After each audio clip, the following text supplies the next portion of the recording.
everybody, Sorbitin here, and welcome back to another past paper practice session in which we will be looking at computation once again, and we will be further exploring some other questions. So let's go straight into our first question. So the question says, the thickness of one sheet of cardboard is given as 485 times 10 to the negative 2 mm. A construction worker uses 75 sheets of cardboard stacked together to insulate a wall. Show that the exact thickness of insulation is 363.75 mm.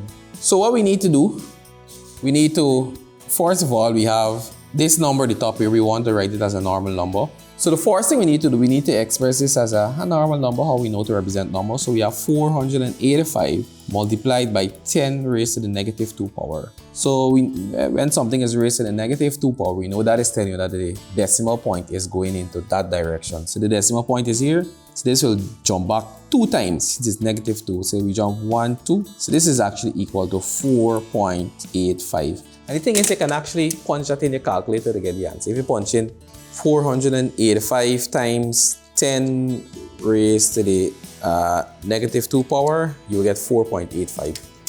So no need to panic. So this is the actual number for that. So that is the thickness of one sheet of cardboard. So if you have 75 sheets stacked together, the total thickness will simply be 4.85 multiplied by 75, which will give us 363.75 mm. And that is how you show that. As easy as that, 1 mark. It's just for you to use some amount of common sense.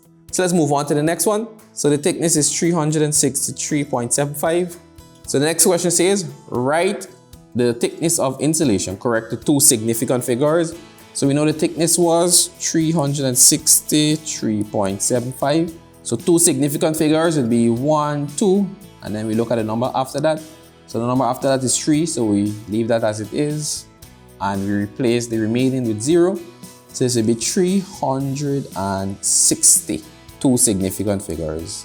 So it doesn't make sense we are back 363, because in this case we have 3 significant figures, but they want 2. So we just replace this 3 with a 0. It doesn't make sense that we put 0.00 either, so we just say 360 to 2 significant figures.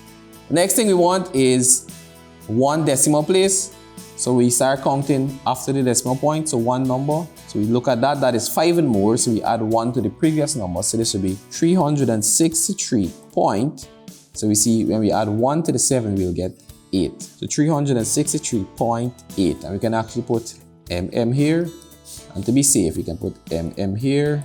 And this will be 2 significant figures, and this will be 1 decimal place. And last but not least, they want us to write it in standard form.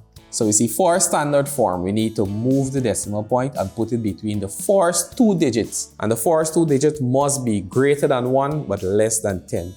So we jump 1, 2. So this number now becomes 3.6375. And you're always multiplying by 10, and this 10 has to be raised to a certain power. And the thing that will determine what the 10 is raised to will be the amount of times we move the decimal point and the direction. So we saw that we went into that direction, and we move 1, 2 times. This will be 10 to the 2nd power. And also, if this original number is greater than 1, for example, 363.75 is obviously greater than 1, then the power that 10 will be raised to will always be positive. And that is the answer there. 3 marks, nice and easy. Let's move on. So this question says, using a calculator, otherwise calculate the exact value of, and we want to calculate the exact value of this here, 1 and 4 over 7, divided by 2 over 3, subtract 1 and 5 over 7. So what we want to do, I will work this out and then I'll use my calculator to double check my answer. So let's go. So let's work out these two. So BODMAS is BODMAS. BODMAS is we do division first, so we divide. So we multiply and then add. So 7 times 1 is 7. 7 plus 4 will be 11 over 7. And then divided by 2 over 3. So we keep, change and flip. So it will be 11 over 7 multiplied by 3 over 2. So 11 times 3 would be 33. And 7 times 2 would be 14. Subtract. So we multiply and then add. So 7 times 1 is 7. 7 plus 5 would be 12 over 7. So the denominator between the LCM actually between 14 and 7 would be 14. So 14 divided by 14 is 1. So we multiply that answer there. So 33 times 1 would be 33. Subtract 14 divided by 7 is 2. We multiply that answer there. So 12 times 2 would be 24, which will then give us 33. Subtract 24. That should give us 9 over 14. So 9 over 14, can this go down any further? No, it cannot. And of course, we want to double check our answer, so we'll punch in everything in our calculator to make sure we get the same thing, which is 9 over 14. So you punch 1 and 4 over 7 divided by 2 over 3, subtract 1 and 5 over 7. Hence this will give us 9 over 14 as our answer. So we know all of these marks belong to us, which will be 2 for this question. So let's carry on. So the next question says, in 1965, the population of country A was 2,714,000. In 2015, the population was 3,663,900. So write the population in 2015, correct the 3 significant figures. So we want to write this population here, correct the 3 significant figures. So we know it's 3,663,900. So 3 significant figures would be 1, 2, 3. We start counting from the first non-zero. So 1, 2, 3. So this would be, since the number after we stop at is less than 5, so we just leave the rest as this. So this would be 3 million, and we just add in 0 in places of all of these other numbers. So this would be 0, 0, 0, 0.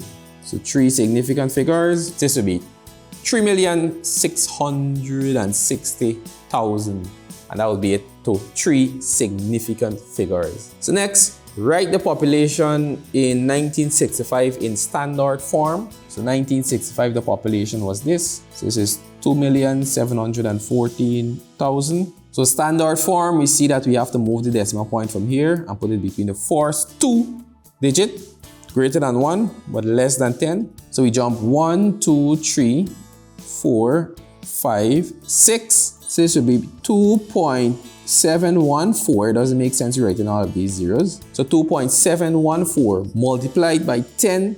Now 10 will be raised to the amount of times we move the decimal point. So we saw we move it 1, 2, 3, 4, 5, 6 times. This will be 10 raised to the 6th power. And that is the answer there, 2.714 times 10 to the 6th power. So because we went into that direction, the 6 was positive. Or the other way that we can look at it is that the original number, which is 2,714,000, is obviously greater than 1, so the power has to be positive. So next, determine the percentage increase in population from 1965 to 2015.